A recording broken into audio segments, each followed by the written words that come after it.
Hi, welcome to Little Tinted World. Welcome to my book review of A Murder is Announced by Agatha Christie. This was published in 1950 and it's Agatha Christie's fourth full-length novel featuring her detective, Miss Marple. So A Murder is Announced is set in a little village called Chipping Claycorn. It's very much a typical sort of post-war village life full of retired people or ex-army officials, etc.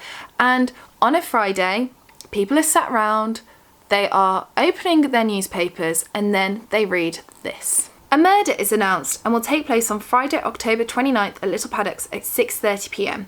Friends, please accept this, the only intimation. So then the village, of course, it's a very typical village. They're very nosy and gossipy. They go round to Little Paddocks and they think they're going to play a game, a murder game.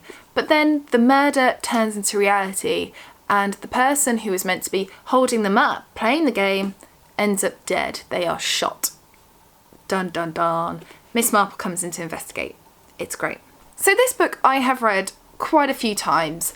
I can't remember how many times I've read it. I've read it a fair few. I love it. I think that this is a real underrated book of Agatha Christie's. I think it has fantastic pacing, amazing writing style, and I want to talk you through the bits about it that I love. So first off, the writing. I love Agatha Christie's writing style. It's fantastic. She is saying and packing so much in, actually using so little words. I think she's got a fantastic writing style. I love it. It's so addictive. I actually read this in one sitting. I just went straight through. Adored it. I also really like the appearance of Henry Clithering. So Sir Henry Clithering is a retired commissioner at Scotland Yard and he is friends with Miss Marple. In this, he refers to her as his old pussy, who kind of knows what to do, etc. And he doesn't feature in many of Miss Marple's works. He features more in the short stories, but it's nice to have him here because I like their relationship and, you know, it's good to have Miss Marple have a powerful friend and it's nice for him to be in this. This bit's going to sound a bit like I'm a bit gory, but I'm not, I promise you. But I like the fact that there's more than one murder that takes place.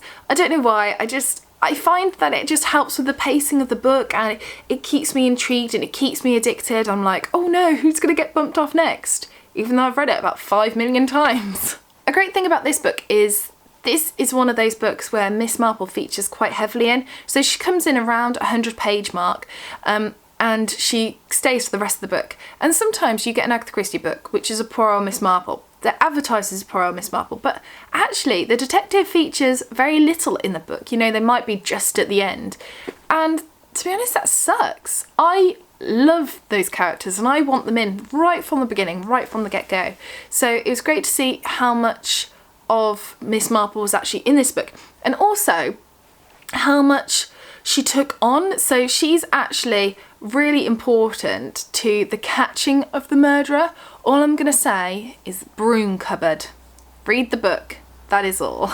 Another great thing was the reveal. I love Agatha Christie's reveals. That's one of my favourite bits about her books.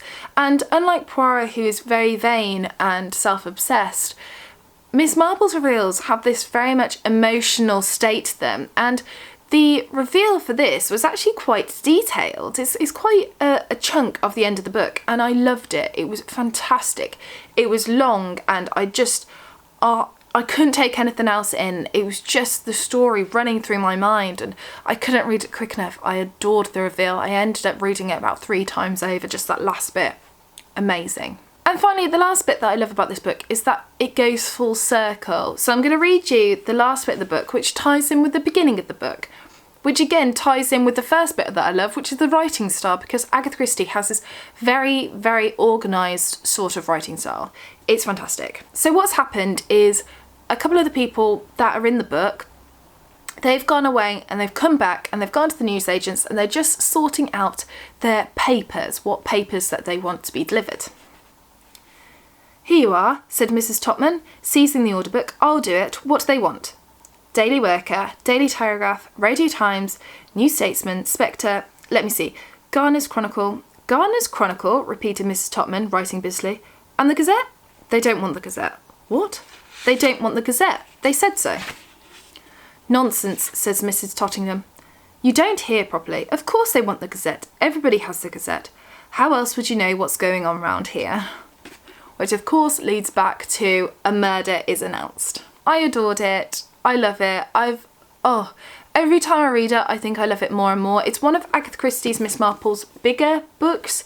It's just shy of 400 pages, so it's quite large for an Agatha Christie. But as I said, I read it in one sitting, and you can too. So if you want to get your hands on a copy of A Murder is Announced, it'll be linked in the description bar below as always, or in the comments section. Let's have a chat about it. Have you read it? Is it on your wish list? Let's talk. So that's it for this video. Take care, and I shall see you soon for the next one. Bye for now.